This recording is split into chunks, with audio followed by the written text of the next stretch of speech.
Mr. Abdul Matin Khasru, a Member of Parliament and the Chairman of the Law, Justice and Parliamentary Affairs of Bangladesh. Please, Mr. Abdul Matin Khasru, please take the mic. Yeah, thank you very much. Madam Chairperson of AAMA, Mrs. Madeline Kimi, I beg to be apologized if I have not mentioned the pronounce your name properly. Vice Chairman AAMA, Mr. S.N. Goswami, distinguished guests, words. To the best of my knowledge, this is for the first time an international online mediation conference is going to be held here in Dhaka, to which Bangladesh is the host country. Theme of the conference is mediation moving towards the future, which is very timely and appropriate to the present context. I had no knowledge about AAMA. Recently, I have come to know about the organization. This is AAMA, a second mediation conference, so it appears to me that AAMA has just started its journey and it intends to take forward the mediation movement. I hope AAMA will promote mediation in African and Asian countries. We are now thinking about mediation as because people are not getting quick justice through traditional justice delivery system. I am not blaming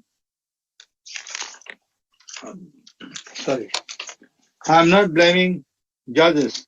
I am talking about the prevalent justice delivery system of our country. This process is time-consuming and highly expensive. Sufferings of litigant people know no bounds in the process. This is why Father of the Nation, Bangabandhu of Bangladesh, Bangabandhu Sheikh Mujibur Rahman, put emphasis on finding out an alternative to the traditional prevalent judicial system through which people could get speedy justice. Bangabandhu, a title meaning friend of Bengal, talked about alternative process of dispute resolution several times in his speeches. Had not we would lost Bangabandhu so early, we would have got an alternative soon. As a senior lawyer of the Supreme Court of Bangladesh, I have seen how litigant people suffer. A simple suit takes 10 to 15 years time or more from lower court to the Supreme Court to be finally settled. A criminal case also takes many time to be disposed of, while a complicated civil matter takes 30 years above for disposal. It appears due to the procedural strictness. In this situation, we have to think about ADR, alternative dispute resolution mechanisms. ADR, alternative dispute resolution mechanism include negotiation, mediation, conciliation, arbitration. Arbitration has been well accepted by most of the countries of the world, but it is being practiced for lawyers and legal community as a profession for pretty long time. Today, arbitration is not our agenda. We are here to discuss about promotion and development of mediation. We have found that ADR is better than traditional justice delivery system. Mediation process is better than arbitration. At this juncture, I would like to mention that I was the Law Minister of Bangladesh for 5 years from 1996 to 2001. I felt grave necessity to introduce ADR mechanism in Bangladesh. In this regard, I made maximum effort to enact relevant laws, and I finalized a draft of Arbitration Act, and there is Amendment Act. Though the Arbitration Act was enacted in Bangladesh in 2001, after many tenure was over, but actually it was the result of our effort. Now people of Bangladesh are being benefited from the law, from this law, and no law on mediation has yet been enacted till today in Bangladesh. Mediation has, in the meantime, been proved as a well-effective tool to achieve amicable settlement of disputes arising in various sectors. Usually, we are some we see some common dispute that mediation practitioners deal with frequently. There are family dispute, neighborhood dispute, that is dispute arising between and among two or more neighbors due to residing the same place. Housing dispute, that is dispute between house owner and tenants. Criminal dispute, personal injury dispute, employment dispute, defective products, etc. Consumer dispute, bankruptcy and finance dispute, intellectual property dispute, insurance dispute, immigration dispute will, and estate um, trust and estate dispute, workplace dispute, industrial relations dispute, business and commerce dispute, environmental dispute, etc. The disputes, as I have just mentioned, are very common in any country. They are being managed and resolved through mediation process effectively.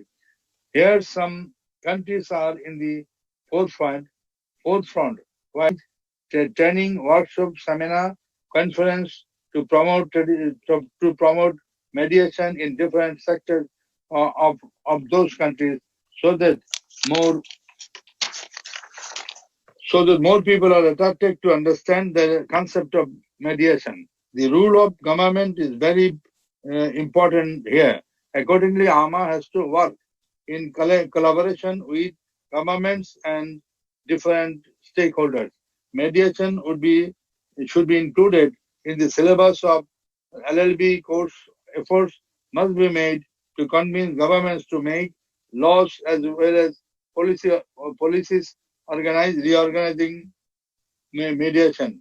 Initiatives must be taken to provide unique platform for exchange of views of the experts on various conflicts in international level. I have underscored negotiation of mediation by enactment of law, but we have to think whether we need mediation legislation. Legislation practice varies from country to country. Different scholars may also hold different views on the necessity of mediation legislation. On one hand, in the early stage of mediation, legislation can serve as research and education process. Though the legislators are through the legislation process, the public shall have chance to get to know the functioning of the mediation. Some scholars has thus considered that the existence of mediation legislation shall help promote the awareness of mediation in the society and other effective guidance to the parties in the mediation process. On the other hand, mediation is totally a voluntary procedure and independent, participatory. Though the disputing parties shall be in control of the whole mediation process. And though the result of mediation are there only to help the two disputing parties to communicate with each other. Some scholars thus emphasize the voluntariness and flexibility of the mediation process and are very concerned that the existence of mediation legislation may decrease the flexibility of the process and destroy the whole mechanism to the end. So, when evaluating the views, as I mentioned, we can see both views do not preclude the possibility and necessity of mediation legislation. The essence lies in how to balance the need to suffer guidance for mediation and the maintenance of flexibility in the mediation process. In this regard, we may suggest that mediation legislation shall generally touch on ground principles and fundamental rules for mediation, such as confidentiality and voluntariness, and have detailed mediation procedures to the mediators. We have a long list of discussions today, so I don't want to linger any more discussion. I want to conclude wishing AAMA a very successful seminar today. Thank you very much. Thank you very much, everybody. Thank you, ma'am. Thank you. Thank you very much for that delivery, Mr. Abdul Matin Khasru, a Member of Parliament, the Chairman of the Law, Justice and Parliamentary Affairs.